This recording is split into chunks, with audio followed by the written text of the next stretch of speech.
નમસ્કાર, આપ જો રહ્યા છો ઝી 24 કલાક મહત્વના સમાચારો સાથે હું છું બંસી દવે। ધોરણ 12 બોર્ડની પરીક્ષાનું પરિણામ જાહેર થઈ ચૂક્યું છે। ધોરણ 12 વિજ્ઞાન પ્રવાહ સામાન્ય પ્રવાહ ગુજકેટનું પરિણામ જાહેર થયું છે। વિજ્ઞાન પ્રવાહનું 83.51% પરિણામ આવ્યું છે। વિજ્ઞાન પ્રવાહમાં મોરબી 92.91% સાથે પ્રથમ ક્રમે છે।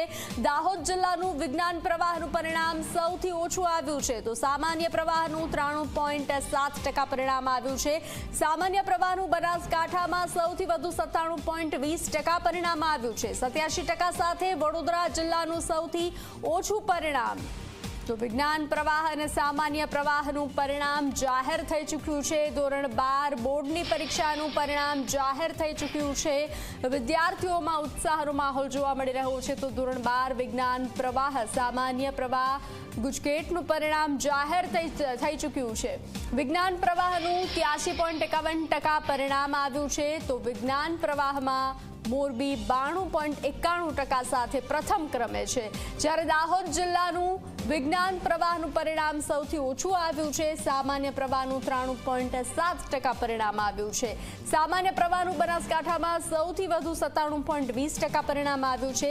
87% સાથે વડોદરા જિલ્લાનું સૌથી ઓછું પરિણામ જાહેર થઈ ચૂક્યું છે। તો વિદ્યાર્થીઓમાં ઉત્સાહનો માહોલ જોવા મળ્યો છે। ધોરણ 12 વિજ્ઞાન પ્રવાહનું પરિણામ 83.51% છે। વિદ્યાર્થીઓનું પરિણામ 83.79% છે। આપણી જે વિદ્યાર્થીનીઓ જે પરીક્ષા આપે છે તો વિદ્યાર્થીઓનું પરિણામ 83.20% છે। સાથે સાથે ગુજરાતી માધ્યમનું પરિણામ 83.77% છે। અંગ્રેજી માધ્યમનું પરિણામ 83.49% છે। મોરબી જિલ્લો પૂરા ગુજરાતમાં ગઈ સાલની જેમ 92.91% પરિણામ સાથે પ્રથમ ક્રમે છે। ધોરણ 12 સામાન્ય પ્રવાહનું પરિણામ 93.7% છે, જેમાં વિદ્યાર્થીઓનું પરિણામ છે 90.78% છે અને વિદ્યાર્થીનીઓનું પરિણામ છે 95.23% છે।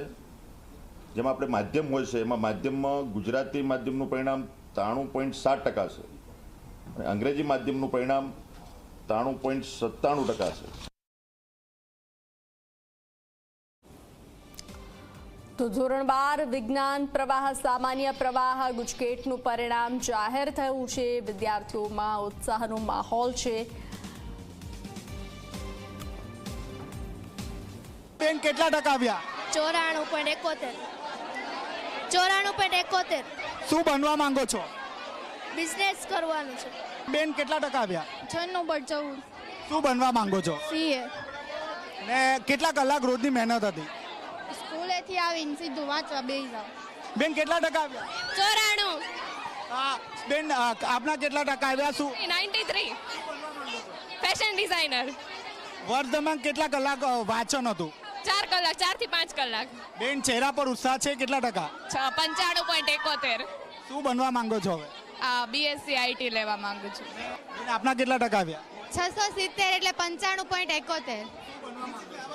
હજી તો હવે બહુ ફિક્સ નથી, પણ જે કરશું તે હવે આગળ વિચારીને લાઈન કઈ આગળ છે તે જોઈને કરશું। કેટલા ટકા? 91% આવ્યા છે। સારું પરિણામ આવ્યું છે। શું બનવા માંગો છો? મારે બીબીએ બેન્કિંગમાં। કેટલા ટકા છે? 94.28। સીએ। કેટલા ટકા? 88। કઈ રીતે વર્ષ દરમિયાન મહેનત રહી? રડો છો શા માટે? A1 જોઈએ તો પણ નો આવ્યો। A1 જોતો તો પણ નો આવ્યો। 88। સમગ્ર ગુજરાત રાજ્યનું ધોરણ 12 અને સાયન્સનું પરિણામ જાહેર થઈ ચૂક્યું છે। આપણી સાથે આશાદીપના જે સંચાલક છે જોડાયા છે। જી, કેટલું પરિણામ આવ્યું છે? વિદ્યાર્થીઓમાં કેટલો ઉત્સાહ? ફર્સ્ટ ઓફ ઓલ તો બધાને ખૂબ ખૂબ અભિનંદન કે અત્યારે કોમર્સ અને સાયન્સનું રિઝલ્ટ ડિક્લેર થયું છે। પરિણામ ખૂબ જ સારું કહી શકાય અને દર વખતે કરતાં પણ કંઈક નવા જ રેકોર્ડ આશાદીપે આ વર્ષે પણ બનાવ્યા છે। એવું કહી શકાય કે 500+ A1 ગ્રેડ ખાલી આશાદીપ એકલામાં હશે। ખાસ કરીને વિદ્યાર્થીઓ વર્ષ દરમિયાન કઈ રીતે મહેનત રહી છે? મહેનતની વાત કરવા જોઈએ તો આશાદીપ હાર્ડ વર્કમાં માને છે, ટીમ વર્કમાં માને છે, અને ટીમ વર્કને કારણે તમે છેલ્લા 10 વર્ષથી કોન્સ્ટન્ટ જોઈ શકો છો કે આશાદીપનું સાયન્સ હોય કે કોમર્સ હોય કે ધોરણ 10નું રિઝલ્ટ હોય, બધામાં અવ્વલ હોય છે અને આજે પણ અવ્વલ જ રહેશે. ખાસ કરીને A1 ગ્રેડની વાત કરીએ તો સાયન્સમાં કેટલા છે, કોમર્સમાં કેટલા છે? ટોટલ A1 ગ્રેડ તો અત્યારે હું ન કહી શકું, પણ 500+ A1 ગ્રેડ અત્યારે આવે એમ છે, કેમ કે રિઝલ્ટ હજી જસ્ટ 10 મિનિટ પહેલાં જ ડિક્લેર થયું છે અને રિઝલ્ટ જોવાનું ચાલુ છે. એટલે અડધી કલાકમાં તમને બધા ફિગરો અમે તમારી સામે મૂકીશું. ઘણી વિદ્યાર્થીનીઓ રડી રહી છે, ફક્ત 1 થી 2% ઓછા આવ્યા છે, તો શું કહેશો?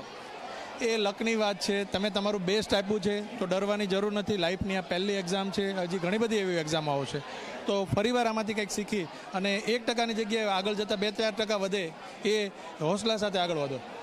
જોઈ રહ્યા છો શાળાના જે ટ્રસ્ટી છે તે જોડાયા છે. જી બેન, કેટલા ટકા આવ્યા છે વર્ષમાં, કઈ રીતે મહેનત રહી? નહીં, મારે નથી. બેન, કેટલા ટકા આવ્યા? 95.71. શું બનવા માંગો છો વર્ષમાં, કઈ રીતે મહેનત રહી છે? હવે તો આગળ તો કમ્પેરેટિવ એક્ઝામની તૈયારી કરવાની છે. વર્ષ દરમિયાન સ્કૂલે જે કરાવતા એની સાથે સાથે અને પછી એક્સ્ટ્રા રીડિંગ કર્યું હતું.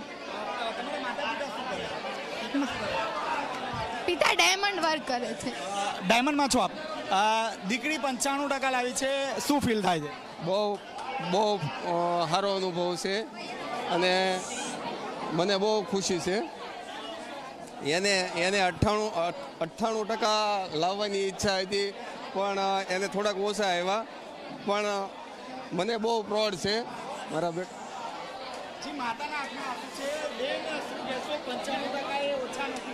ઓછા લાગે છે. કઈ નથી શકતી.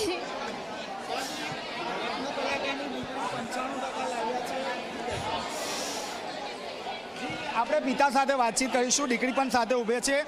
જી, દીકરીની આંખમાં આંસુ છે, માતાના આંખમાં આંસુ છે, શું કહેશો? હરખના આંસુ છે, પણ લોકોને ગમે એટલું આવે તોય ઓછું જ પડે એમ. જે લોકો એટલી મહેનત કરતા હોય તો એને 90% ઓલા 99% આવે તોય એને ઓછા પડે, એટલી મહેનત હતી એની. આપ શું કામ કરો છો? આપની શું ઈચ્છા હતી દીકરી માટે? મેં તો એને એમ કીધું હતું કે તું પાસ થઈ જા તોય બહુ હતું, પણ એની રાતને દિવસ એટલી મહેનત હતી ને, તો ક્યારેક તો આપણને બીક લાગતી કે આ કાંઈ કોઈ મેન્ટલ કોઈ બીમારી ન લાગી જાય, એવી મને બીક હતી કે એટલી મહેનત કરતી હતી ને, એટલી સખત એની મહેનત હતી. રત્ન કલાકાર છો, આપે સપને વિચાર્યું હતું, કારણ કે આખી જિંદગી આપે હીરા ઘસ્યા? ના, એવું મેં નહોતું વિચાર્યું, પણ ફેના ઉપર મને બહુ પ્રાઉડ છે કે એ હવે ઈપ મેટની તૈયારી કરે છે. જે કોમર્સમાં અત્યારે લોકો જે જી નીટ ને એ બધી તૈયારી કરે છે, તો આને ઈપ મેટની તૈયારી કરી છે, એટલે હવે એ લોકો કંઈક અલગ બનવા માગે છે. જી, આંખમાં આંસુ છે. પિતા કહી રહ્યા છે કે સફળ થયા છો આપ, શું કહેશો? પિતાએ તો કીધું છે કે સફળ થઈ છે દીકરી. ગુજરાતી આખું રિઝલ્ટ વીખી નાખ્યું છે. ગુજરાતીમાં ઓછા માર્ક્સ ન આવ્યા હોત તો આખું 89. હવે યુપીએસસી જીપીએસસીની તૈયારી કરવાની છે. દીકરીઓ જોઈ રહ્યા છે, જે દીકરીઓ છે તે આ વખતે બાજી મારી છે, અને મહત્વની વાત છે કે માતાની સાથે જે દીકરી છે તે દીકરીના આંખોમાં પણ આંસુ છલકાયા છે. પિતા રત્ન કલાકાર છે અને ક્યાંક ને ક્યાંક જે પિતાની જે ઈચ્છા છે તે ઈચ્છા હવે પુત્રી પૂરી કરશે. કેમેરામેન વિજય વેસાણી સાથે ચેતન પટેલ, ઝી મીડિયા, સુરત.